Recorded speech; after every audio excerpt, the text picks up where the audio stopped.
मेरे प्यारे बच्चों, आप सभी लोगों को नमस्कार। आप सभी लोगों का स्वागत है मेरी क्लास में। मेरे प्यारे बच्चों, देखिए, ये जबरदस्त क्वेश्चन है कि एक मशीन 9% की हानि पर 27,300 रुपया में बेची गई है, तो हानि क्या है। देखिए, लगाने का बेहतरीन तरीका, कोई चीज़ हमारी 100% होती है, ठीक, और 9% हानि पे बेची गई है। किसमें बेची गई है? 9% हानि पे बेची गई है। तो बताओ कितने में बेची गई होगी? 91 में। तो 91 का दाम ये दिया गया है, तो हानि पूछा है, इसका मतलब 9 बराबर कितना होगा, यही नहीं। तो आप कह सकते हैं 91 बराबर 27,300 रुपया। तो 9 बराबर कितना होगा? कहीं 9 गुणे 27,300 बटे 91। अब इसे काट देंगे, अब इसे काटिए। 13 सत्ती कितना होता है? 91। 13 से इसे काटिए, 13 दूना 26, एक बचा 13 हो गया, 13 का नम 13 यानी 2100 हो गया।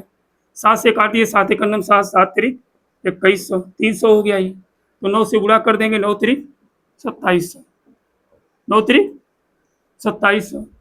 तो कितने की हानि हुई बेटा? 2700 रुपये की हानि हुई है, यानी ऑप्शन नंबर 1 सही है। बहुत बेहतरीन तरीका हमने बताया है कि नहीं। चलिए अगले प्रश्न पे चलते हैं। देखिए बच्चों, ये भी सवाल बहुत जबरदस्त है। एक मोटरसाइकिल को 70,000 रुपया में बेचने पर 25% का लाभ है।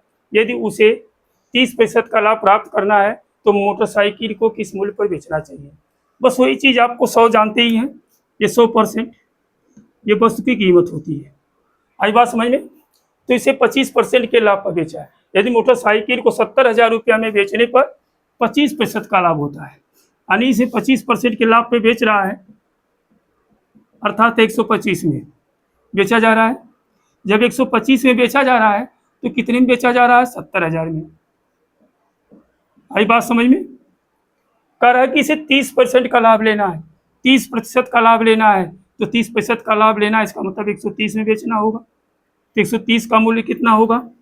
130 गुणे 70,000 बटे 125। आई बात समझ में? इस तरह से इसको देखिए, हम काट सकते हैं। अगर 5 से काटेंगे, 5 दूनी 10, पंचम 25, 5 दूनी 10, कितना बचा? 3, 5 छक 30, 26 हो गया। फिर 5 से काटिए, पंचम 25, 5 5 एक नम 5, बचा कितना? 2, 20 हो गया। 5 चौक 20, 3 जीरो उतार लीजिए, 14,000। फिर 5 से काटिए, 5 एक नम 5, 5 दूना 10, 4 बचा 40, 5 बटे 40, 2800 हो गया। 2826 का अगर हम गुणा कर दें तो हमारा उत्तर निकल जाएगा। तो देखिए, पहले हम 2 जीरो यहाँ पर लिख दें। अब देखिए, ये 26 बचा और 28, इसका जब गुणा करेंगे 6 त्रिक 8 छक 48, तो लास्ट में 8 आएगा। यहाँ 8 आएगा। तो देखेंगे ऑप्शन नंबर कौन सा है, लास्ट में 8 आ रहा है। देखिए यहाँ 9 है, यही है, एक ही ऑप्शन है, 7200, 72,800। अरे इसका गुणा हम करेंगे 2800 का 26 का, तो हमें आएगा 72,800। बहुत बेहतरीन तरीका बेटा है, इस तरह से हम सवाल को लगा सकते हैं। ठीक, चलिए अगले सवाल पे चलते हैं। देखिए बेटा, 140 पेन बेचने पर एक दुकानदार को 14 पेन के क्रय मूल्य के बराबर लाभ प्राप्त होता है, तो लाभ प्रतिशत ज्ञात कीजिए। इस तरह के सवाल खूब भर भर के आते हैं बेटा, एकदम जान लीजिए, इतना महत्वपूर्ण सवाल है कि कहिए मत। देखिए, ऐसे सवालों को हम कैसे लगाते हैं। ठीक, हम यहाँ पे मान लें, माना एक पेन का जो सीपी यानी क्रय मूल्य है कितना है? 1 रुपया। ठीक, तो आपकी कितनी पेन है? 140। तो 140 पेन का जो है सीपी कितना हो जाएगा बेटा? जब एक पेन का सीपी 1 रुपया है तो 140 का कितना हो जाएगा? 140 रुपया। बोलो होगा कि नहीं होगा? ठीक, अब 140 पेन रही होगी तभी ने 140 पेन बेचा। आई बात समझ में? ठीक, तो 14 पेन के क्रय मूल्य के बराबर लाभ हो रहा। तो एक पेन का क्रय मूल्य, मतलब एक पेन का क्रय मूल्य 1 रुपया, तो 14 पेन का कितना होगा? 14 रुपया। अब ये 14 रुपया लाभ हो रहा है, किस पे? क्रय मूल्य पे होता है। तो 14 पेन का 140 पेन का क्रय मूल्य कितना है? 140। जब 140 पेन बेच रहे हैं तो 14 पेन के क्रय मूल्य के बराबर लाभ होता है। तो 14 बटे कितना हो जाएगा 140 गुणे 100, तो 0 0 कट जाएगा, 14 14 कट जाएगा, यानी 10% का क्या होगा बेटा लाभ होगा। बहुत बेहतरीन क्वेश्चन है। इस तरह से क्वेश्चन अब लगाएंगे, कभी भी सवाल आपका गलत नहीं होगा। आई बात समझ में? चलिए अगले क्वेश्चन पे चलते हैं। देखिए बेटा, 63 वस्तुओं को बेचने पर एक आदमी को 9 वस्तुओं के विक्रय मूल्य के बराबर हानि होती है, तो हानि प्रतिशत। इतना महत्वपूर्ण क्वेश्चन, इसको स्टार लगा लीजिए बेटा। ये क्वेश्चन, ऐसे क्वेश्चन आपको परीक्षा में जरूर आएंगे, निश्चित ही मिलते हैं कि 63 वस्तुओं को बेचने पर एक आदमी को 9 वस्तुओं के विक्रय मूल्य के बराबर क्या हो रही है हानि हो रही है। तो सोचिए, अगर हम 63 रुपया में बेच रहे हैं, 63 रुपया में बेच रहे हैं तो 9 रुपये की हानि हो रही है। 6300 रुपया में बेच रहे हैं तो 9 रुपये की हानि हो रही है। तो बता दीजिए बेटा सीपी अर्थात क्रय मूल्य कितना होगा। ठीक, 6300 रुपया में बेच रहे हैं तो 9 रुपये का क्या हो रही है हानि हो रही है। 6300 रुपया में तिरसठ रुपया में बेच रहे हैं तो 9 रुपये की क्या हो रही है हानि हो रही है। इसका मतलब हमारा क्रय मूल्य क्या होगा, सोचो। 63 रुपया में हमने बेचा तो 9 की हानि हो गई। इसका मतलब हमने खरीदा था कितने में बेटा 72 में, तभी न 63 रुपया में हमने बेचा तो 9 की हानि हुई। तो हानि प्रतिशत क्या है 9/72 गुणे 100।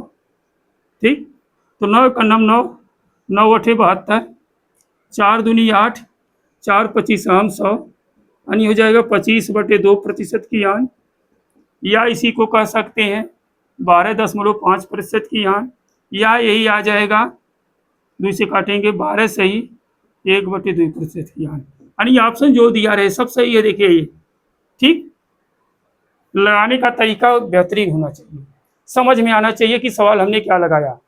आई बात समझ में? चलिए अगले क्वेश्चन पे चलते हैं। देखिए बेटा, एक आदमी ने घर तथा दुकान प्रत्येक को 2 लाख रुपया में बेचा। घर को भी 2 लाख में बेचा और दुकान को भी 2 लाख में बेचा। मकान पर जो उसे 10% की हानि और तथा दुकान को 20% लाभ पर बेचा।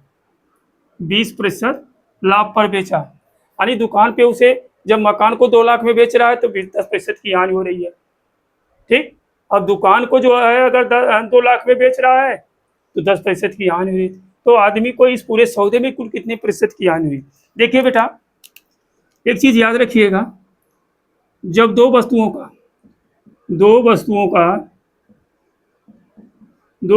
का विक्रय मूल्य समान है, विक्रय मूल्य क्या बेटा समान है। ठीक, जब दो वस्तुओं का जो है विक्रय मूल्य क्या होता है समान होता है, और एक पे जो है एक पे X% की हानि होती है और दूसरे पे X% का क्या होता है लाभ होता है। ठीक, इस पे हानि हुई और इस पर क्या हुआ लाभ हुआ आपका। तो जानते हैं इस तरह के सवाल कैसे लगते हैं, यानी दोनों बराबर है। देखिए ठीक, तो इस पूरे सौदे में, ठीक, तो इस सौदे में जो है सौदे में सदैव हानि होगी, हमेशा हानि हुई होगी, सदैव हानि होगी। ठीक, सदैव क्या होगी हानि होगी। और हानि कितने की होगी बेटा, हानि कितने की होगी X²/10, X²/100 की हानि कितने की होगी X²/100 की हानि होगी। आइए देखिए कितना है 10% है ने, तो आप कर दीजिए कितना 10 का वर्ग बटे 100। तो 10 का वर्ग करेंगे तो हो जाएगा 10 × 10 बटे 100। तो 0 से देखिए 0 कट गया तो ऊपर आ गया कितना बच गया 1। तो 1% की क्या होगी बेटा हानि होगी। इस पूरे सौदे में कितने की हानि होगी 1% की हानि होगी, जो कि ऑप्शन नंबर आपका तो सही है। बहुत बेहतरीन तरीका है ये है। आई बात समझ में? चलिए अगले प्रश्न पे चलते हैं। देखिए बच्चों, एक वस्तु को 480 रुपया में बेचने पर एक व्यक्ति को 10% की हानि होती है। उसे किस कीमत पर बेचना चाहिए, उसे जो है इसे मतलब इस वस्तु को किस कीमत पर बेचना चाहिए ताकि 20% का लाभ कमाए। तो हमने अभी आपको बताया, इसी तरह के एक और सवाल था, देखिए कि किसी भी वस्तु की कीमत कितनी होती है, 100%, है ना। अब इसे देखिए बेचा जा रहा है तो कितने की हानि हो रही है, 10% की हानि। अब इसे 10% की हानि हो रही है, सोचिए कितने में बिकी होगी, 90% में बिकी होगी। कितने में बिकी होगी, 90% में, ठीक। तो जब 90% में बिकी तो कितना में बिकी, 480 रुपया में बेचने पर एक व्यक्ति को 10% की हानि हुई, तो 480 रुपया में।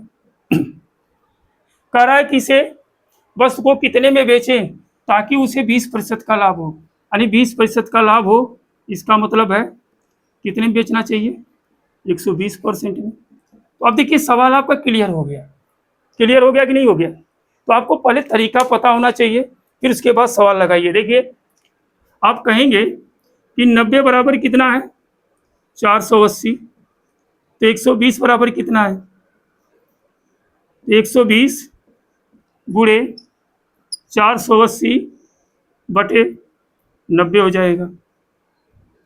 जीरो से जीरो कट गया, आई बात समझ में, 3 त्रिक 9, 3 चौक 12, एक जीरो यानी 40 हो गया।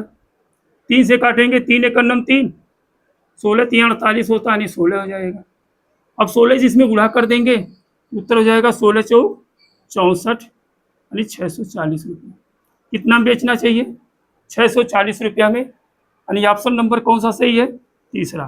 देखिए कितना बेहतरीन तरीका हमने बताया आपको इस वीडियो में, आप देखिएगा, बहुत ही आनंद आएगा। बहुत मज़ेदार सवाल हमने बताया है, इस तरह के सवाल आपके परीक्षा में हूबहू मिलते हैं। ठीक, धन्यवाद।